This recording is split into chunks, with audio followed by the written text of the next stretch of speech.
I'll try Hollow Knight when Silksong comes out.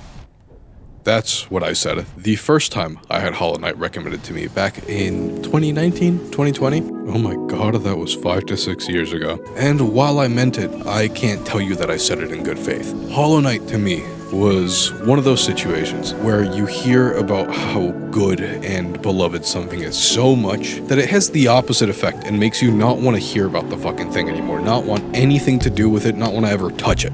But against all odds, Silksong has received a real release date. As of recording this, it is September 3rd, the day before the Silksong release. God knows when this is going to be out. And unless Team Cherry HQ blows up before the next 24 hours, by the time you're seeing this, every single one of your favorite content creators is going to have played through the game, possibly even yourself. So here I am to fulfill my promise from half a decade ago. Holy shit, I feel my bones turning to dust. And finally play through Hollow Knight. And you know what?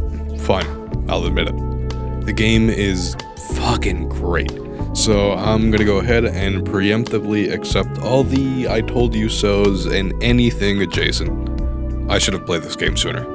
I will say it is not at all what I expected though. I went into this completely blind and almost entirely because of the artwork with the expectation that it would be a lot more, let's say, friendly than it is. You know what? First impressions? This little shit is adorable. Do they sell plushies of this fucking thing? Obviously, for those of you that have played through the game or watched playthroughs of it, you know how much more depressing it is than that. How it, through and through, has a very somber tone. And that's not a complaint at all. I simply didn't expect it because all I had seen was the really rounded art style for the main character. But I actually really like this here. I also didn't know, before starting this, that this game was, among other things, known for its difficulty. That bit of information would have really helped. Though I think nearly dying to Vengeflies within the first 10 minutes might just be a skill issue.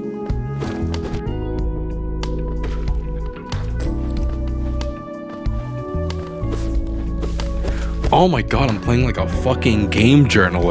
But seriously, I loved my time with this game, and I am now just beginning to find out, post-credit roll, that despite how much time I put into this for one playthrough, I barely saw any of what it had to offer. I really didn't touch most of what was added in a lot of the content updates. I missed a lot of vanilla content too. There's so much substance here. If I had to nitpick one complaint, it would probably be how little the game does in certain situations to steer you in a certain direction, just kind of hoping that you'll stumble on this character to unlock an entire larger series of quests. But on the other hand, I think for a lot of people that's part of the point and part of the fun in this genre, so I can't even really call it a flaw, so to speak. It more depends on your preferences for a game.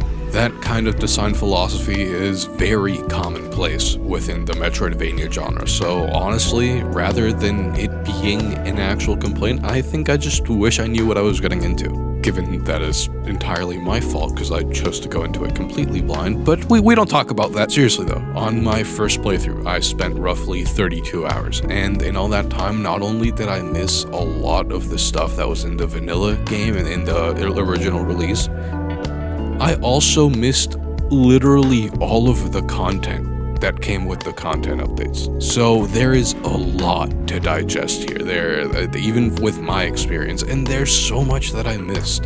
That being said, I can probably attribute that comparatively high runtime to how fucking lost I was this entire playthrough. Oh my god.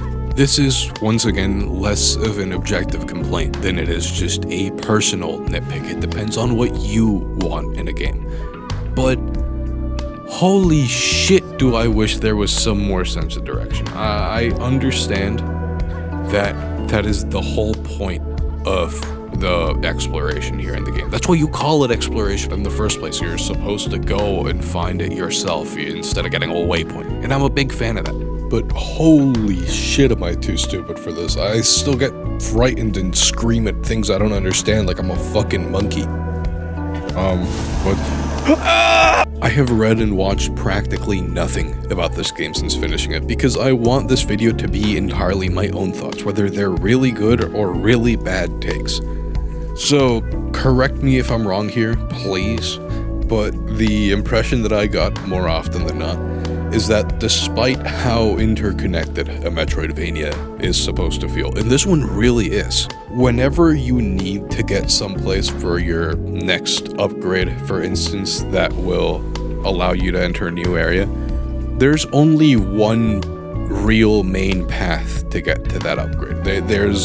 There isn't a couple different ways to access said area, at least not that are available to you before unlocking whatever ability.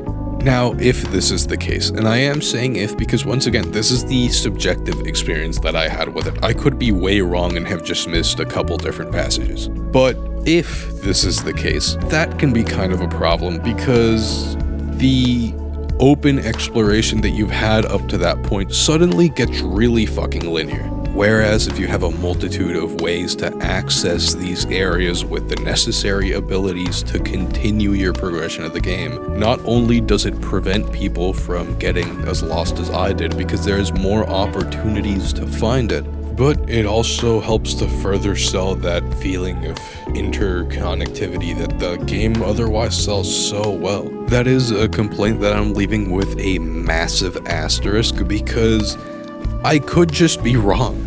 There is a lot to this game that it doesn't tell you and that it really tries to hide from you, that it wants you to seek out and find out for yourself.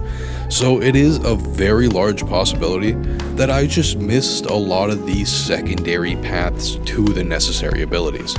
That being said, whether it was through my own stupidity or an actual aspect of the game design, it did feel like when I missed an ability that I needed, more often than not, rather than finding this new area that I missed, it simply bogged down to some obscure path that I missed in a corner of the room somewhere along the way.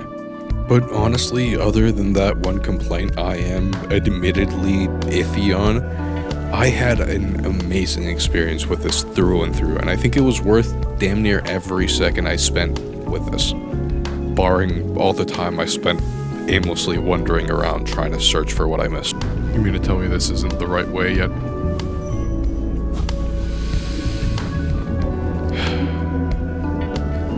Fuck! The combat here is also very simple, and I mean that as a compliment. I think it is an art when you manage to make a system that is simultaneously so simple and so well executed that it still remains this effective and this enjoyable throughout the entire runtime. And that mostly comes down to a lot of the systems that support the main combat system, namely the charms, some of which suck major fucking ass, believe me, and some of which are actually really handy, which if you have played Hollow Knight, most of you I assume have, will know all about. But if you're anything like me and didn't know anything about this game, just know this is a pretty standard charm or trinket system. You find charms throughout the world. You have a certain amount of charm notches. Each charm takes up a certain amount of notches for a certain bonus in return, each of which is distinct for each and every single charm. You can mix and match these and generally allocate these slots accordingly, however you wish. Obviously, there's ways to upgrade your notch count and so on and so forth. The second thing that I want to highlight on here when it comes to the combat, and the absolute standout, as I'm sure you can probably already tell, the bosses. Some of the bosses here are pretty okay and brain dead, like the Brooding Mollusk. If it has a title card, I'm counting it as a fucking boss, goddammit. But other ones are extraordinary, whether it be because of a masterclass in boss design or captivating story themes around what is otherwise just a pretty good boss fight. Most of this game's bosses are great. Also, side note, fuck Deep Nest. All my homies hate Deep Nest. No, I am a very, very intense arachnophobe. Going into this, I didn't know this game was about bugs. And when I did find out, I had the looming fear this entire time that I would eventually reach the creepy crawly / spider area. Sure enough, meet Deep Nest. it really wasn't anywhere near as bad as I thought it would be, because the game's art style obviously isn't very realistic. But out of precaution and sheer fucking terror, I played this entire section of the game zoomed out on my OBS preview. And oh god, those fucking crawling sounds, just the music in this game is absolutely phenomenal. Not just the sound of it, but also the way it's used thematically throughout the game. The extremely soothing theme that plays near the benches, for example, is one that I can attest has stopped me from quitting out of the game multiple times.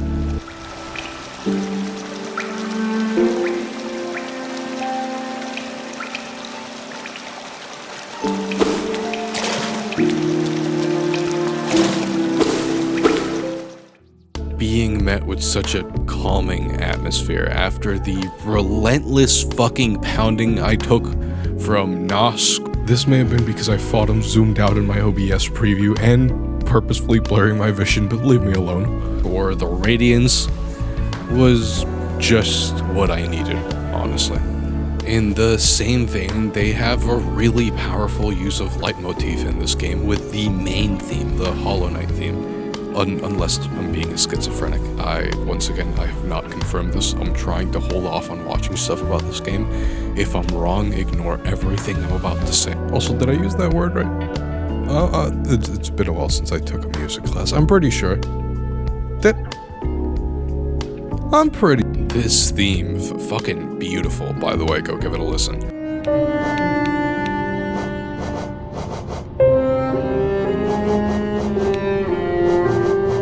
Pops up multiple times throughout the game, at least in the underlying melody of a couple fights, including the Broken Vessel / Lost Kin fight. I was stuck on Lost Kin for a goddamn hour and a half. I know this theme, okay? The theme that plays during the Watcher Knights fight, which, Lord, that was my oven preheating. The theme that plays during the Watcher Knights fight, which drove me insane. And finally, and most notably, the Hollow Knight fight, where you can hear it almost wrestling with the main melody ringing out. Which that fight is... I don't have words for it. It is so good. The first time I tried it from a purely boss fight standpoint rather than the larger theme of the fight within the story, I was a little underwhelmed. I beat it first try without much difficulty, and I was a little sad that that's how the game went out.